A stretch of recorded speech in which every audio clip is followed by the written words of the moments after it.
Hola, ¿qué tal? Seguimos en nuestro proyecto de historias del Homo sapiens. El día de hoy vamos a platicar de Roma, entre la leyenda y la historia. La mayoría de los pueblos antiguos tenían una clara tendencia hacia no distinguir historia de religión y por ende mitos de realidad. En realidad, a lo largo de milenios, las naciones han empleado el mito para engrandecer a sus héroes, a sus costumbres, a sus tradiciones y a sus propios ciudadanos.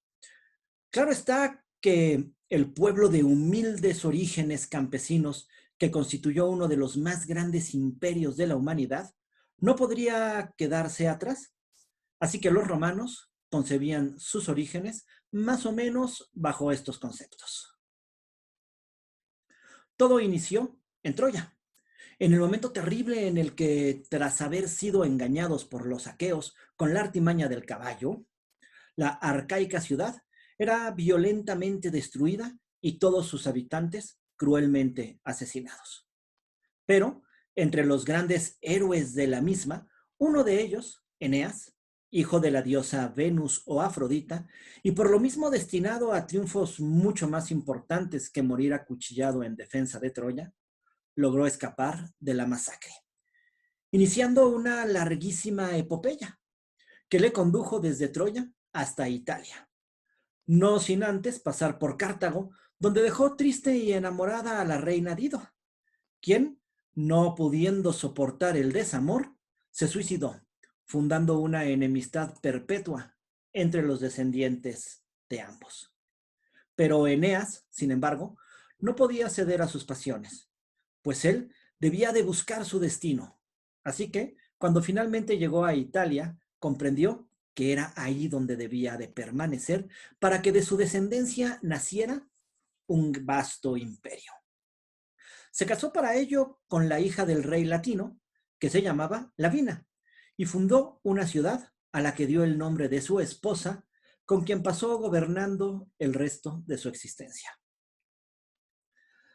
Posteriormente, su hijo, Ascanio, fundó la ciudad de Alba Longa, que pronto se convirtió en la capital del reino de los latinos. Y después, durante más de 200 años, gobernaron sus descendientes. Tras 200 años de una misma dinastía, finalmente dos hermanos, Numitor y Amulio, estaban aún sentados en el trono latino. Pero lógicamente surgió la ambición desmedida en uno de ellos y Amulio expulsó a su hermano para poder gobernar en solitario. Además de expulsar a su hermano, para asegurarse que nadie podría reclamar el trono, mandó matar a todos sus sobrinos hombres, permitiendo vivir a la única mujer, Rea Silvia. Pero esto sí, a condición de convertirla en sacerdotisa vestal, lo que implicaba claramente mantenerse virgen y aseguraba por ende a Amulio que no naciera descendencia de su hermano para poder reclamar el trono. Sin embargo, los caprichos de los dioses nos llevan por extraños caminos. Así que un día, mientras Rea Silva dormía una siesta a la intemperie, fue vista por el dios Marte, quien, prendado de su belleza, sin siquiera despertarla, la dejó encinta. Al descubrir el embarazo de su sobrina, Amulio, por supuesto, encolerizó, pero en vez de asesinar a la madre, decidió esperar al término del embarazo, del que nacieron un par de gemelos, y posteriormente abandonar a los niños en una canasta en el Tíber para que se ahogasen ahí. La mala suerte o los caprichos divinos hicieron que la canasta nunca llegara al mar, quedando estancada a pocos kilómetros, donde el llanto de los gemelos atrajo a una loba, que en vez de devorarlos, optó por amamantarlos. Luego fueron recogidos por un campesino y los gemelos crecieron hasta la edad adulta. Cuando finalmente conocieron su historia, decidieron regresar a Alba Longa. Ahí organizaron una revolución, mataron a Amulio y devolvieron el trono a su abuelo Numitor. Después de esto, en vez de esperar su turno para reinar, prefirieron crear su propia ciudad. Eligieron para esto el mismo sitio donde años atrás habían sido rescatados por la loba. Discutieron sobre el nombre que llevaría a la ciudad y luego decidieron que le daría su nombre aquel que viera más pájaros. Rómulo vio 12, así que la ciudad se llamó Roma. Con 2 bueyes blancos excavaron un surco y construyeron ahí las murallas de la ciudad, jurando dar muerte a quien pasara los perímetros sin autorización. Pero Remo, que estaba molesto por no haber podido dar su nombre a la ciudad, dijo que eran frágiles y rompió parte de la muralla. Así que Rómulo, fiel a la promesa, encontró el pretexto perfecto para no tener que compartir el trono y asesinó a su hermano. Todo esto sucedió supuestamente el día 21 de abril del año 753 antes del nacimiento de Cristo, fecha que aún hoy se celebra como el día del nacimiento de la ciudad de Roma. Como muchos otros pueblos ya lo habían hecho antes que ellos, el conteo del tiempo inició a partir de ese momento, siendo ese el año 1 ab urbe condita. Seguramente las cosas no sucedieron así, pero a los romanos encantaba esta historia que los convertía en el pueblo elegido de Marte y de Venus y les infundía además los suficientes ánimos para luchar valerosamente por la expansión de sus dominios. Como la leyenda nos dice poco, recurriremos entonces a los datos que nos proporciona la arqueología. Gracias a esta ciencia sabemos que unos 30.000 años antes de la fundación de Roma, en Italia comenzaron a aparecer los primeros grupos humanos, de los cuales no hay más restos que algunos esqueletos. Será hasta unos 8.000 años antes de nuestra era o 5.000 antes de Roma, que estos humanos comenzaron a vivir en pequeñas chozas redondas, construidas con estiércol y fango, que comenzaron a criar animales y a vivir de la pesca. Pero habrá que esperar mucho tiempo más, hasta 2.000 años antes de Cristo, para que un nuevo grupo, procedente de algún lugar de la Europa central, aparezca en la región de los lagos y comience a construir viviendas más elaboradas que hoy conocemos como palafitos. Poco a poco, estos pueblos se expandieron hacia el sur. Aprendieron el uso de los metales y fundaron una verdadera ciudad que se llamó Villanova y que debió de estar cerca de lo que hoy es Bolonia. Esta fue el primer centro de una civilización que poco a poco se expandió por la península.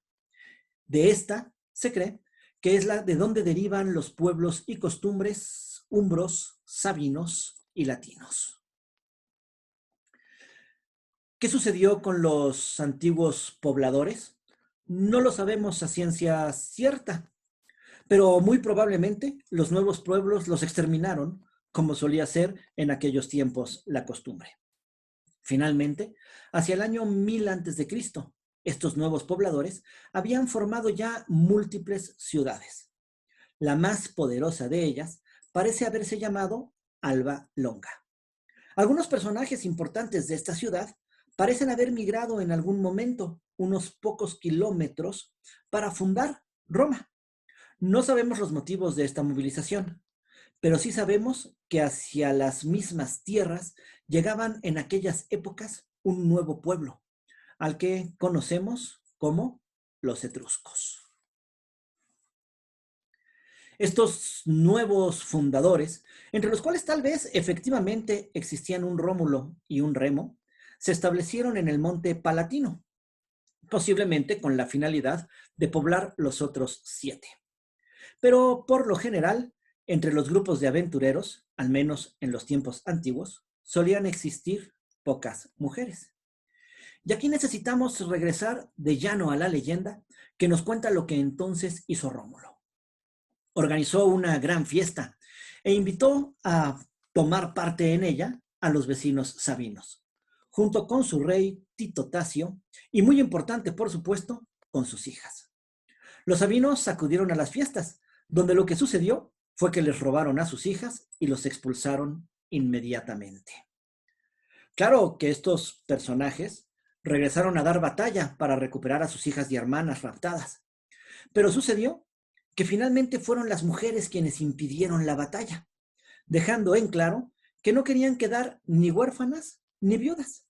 Así que prefirieron regularizar los matrimonios en vez de continuar con la guerra.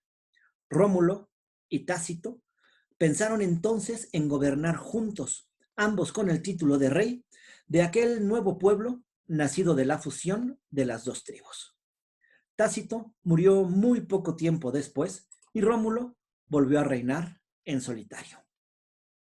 La leyenda del rapto de las Sabinas puede mantener muchos significados.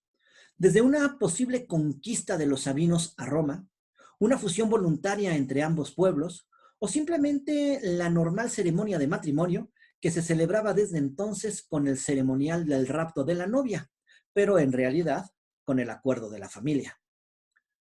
También es lo más probable que la unión más que voluntaria fuera impuesta por la existencia de un enemigo en común, los mencionados etruscos, que para entonces comenzaban a ocupar amplias regiones de la Toscana italiana.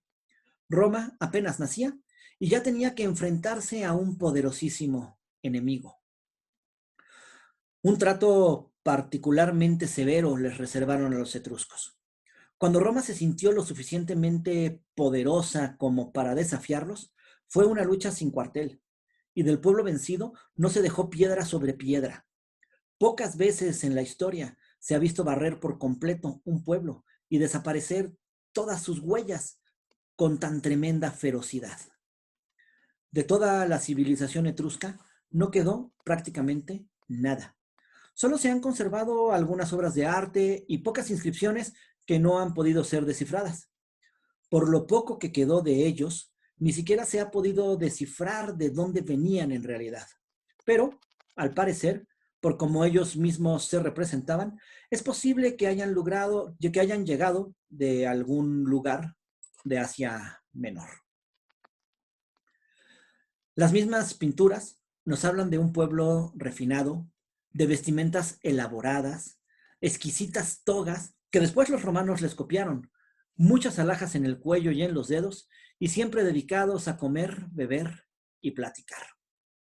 Practicaban deportes como el boxeo, el lanzamiento de disco y jabalina, la lucha, el polo y el toreo. En versiones antiguas, desde luego. La lucha del toro con el hombre era un espectáculo especialmente disfrutable para ellos. Su vida, mucho más refinada que la de los enemigos romanos, fue tal vez lo que terminó por hacerles perder ante la austeridad romana. Claro que aunque vivían con lujo y comodidad, los etruscos tampoco eran un pueblo pacífico bajo ninguna circunstancia. Mataban con bastante facilidad, incluso para ofrecer víctimas para sus dioses. Sobre todo prisioneros de guerra eran destinados para este cometido. 300 romanos al menos capturados en una de las muchas batallas, entre muchos otros pueblos, fueron muertos por lapidación y posteriormente, sobre sus hígados, trataron al día siguiente de determinar los futuros eventos de la guerra. Políticamente, las ciudades etruscas no lograron unirse jamás y desgraciadamente para ellos no existió ninguna con la capacidad para someter a las otras, como Roma había hecho con los latinos y los sabinos. En vez de unirse contra el enemigo común, se dejaron derrotar de manera separada. Una vez dominada los etruscos, es claro que Roma decidió borrar toda huella de su civilización. Copiaron lo que les acomodó. Mandaron a sus hijos a las escuelas de medicina e ingeniería, utilizaron la toga de los etruscos, tomaron de ellos el uso de la moneda y seguramente les copiaron la organización política. Pero Roma preservó sus normas, inspiradas en la disciplina social y el sacrificio. La austeridad romana no debía de ser contaminada por la escandalosa vida de los etruscos. Por eso se empeñaron en destruir su cultura. Sin embargo, esta destrucción en realidad se dio mucho tiempo después de que ambos pueblos convivieron. De hecho, en realidad, la palabra Roma, más que de Rómulo, parece venir de Rumon, que en etrusco significa río. Y si esto es verdad, entonces, en realidad, Había etruscos claramente mezclados con latinos y sabinos desde los orígenes de la ciudad. Gente de ideología, raza y religión muy diferentes. El rito por el cual la ciudad de Roma se fundó, el arado con los bueyes blancos para trazar los límites de la misma, y el buscar pájaros como señal de buen agüero, en realidad son rituales típicamente etruscos, lo que no descarta que el mismo Rómulo haya sido un etrusco en realidad. Cuando los latinos llegaron a Roma, existía en la región alguna aldea etrusca. Posiblemente los etruscos ya habían fundado varios pueblos como escalas importantes para sus largos viajes marítimos. Es seguro que los latinos y sabinos recién llegados a territorios etruscos hayan finalmente optado por unirse para derrotar a estos pueblos que les despreciaban. Por esto pusieron en común lo poco que tenían. El famoso rapto de las Sabinas es tal vez la simple representación del acuerdo de estos pueblos, del cual los etruscos no quisieron participar, pues como claramente se sentían superiores, no tenían ninguna intención de mezclarse con los pueblos latinos. La división radical continuó al menos durante 100 años, durante los cuales los latinos y sabinos, fusionados ya en un tipo romano, cuando finalmente los romanos pudieron tomar venganza de las humillaciones sufridas, en realidad, después de los reyes etruscos, la venganza no conoció cuartel. Y seguramente el ensañamiento que pusieron en destruir Etruria como civilización les fue inspirado precisamente por las humillaciones que los etruscos les habían hecho sufrir, incluso dentro de su propia patria. Así nace Roma, una mezcla entre leyenda, mitología e historia. Podemos deducir más o menos lo que sucedió en aquellas épocas. Si te gustó este video, por favor, no olvides compartir. Muchas gracias y nos vemos hasta la próxima.